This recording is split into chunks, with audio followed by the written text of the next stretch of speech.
আপনারা দেখেছেন যে এই কার্যালয়ে অনেক উৎসবমুখর পরিবেশে অনেক উৎসাহের সাথে আদল ফর্মগুলো সংগ্রহ হয়েছে, জমা হয়েছে। এরপর যারা আমাদের আদল ফর্ম সংগ্রহ করেছেন তাদের সাথে একটা মনোনয়ন সভা অনুষ্ঠিত হয় সুবিধা অবস্থায় কনভেনশন সেন্টারে। যারা আমাদের মনোনয়ন পত্র সংগ্রহ করেছেন তাদের সাথে মনোনয়ন করা হয়, আশা আকাঙ্ক্ষার কথা শোনা হয় একটি প্রক্রিয়ার মাধ্যমে। আমাদের যারা বিভাগীয় সম্পাদক আছেন তারা বোর্ড কোঅর্ডিনেটর হিসেবে প্রাথমিক যাচাই সম্পন্ন করেছেন। ফাইনালি এখন আমরা আমাদের প্রাথমিক প্রার্থী তালিকা আজকে ঘোষণা হবে।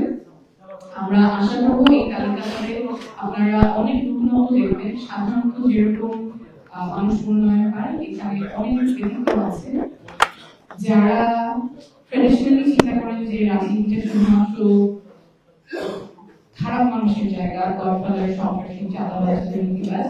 সেই রাজনীতির সময় এখন শেষ। দক্ষ, সৎ, যোগ্য নেতৃত্ব আসবে এবং আমাদের উন্নয়ন প্রক্রিয়া সেটারই একটা দুর্ঘটনা নিতে হবে। সকলকে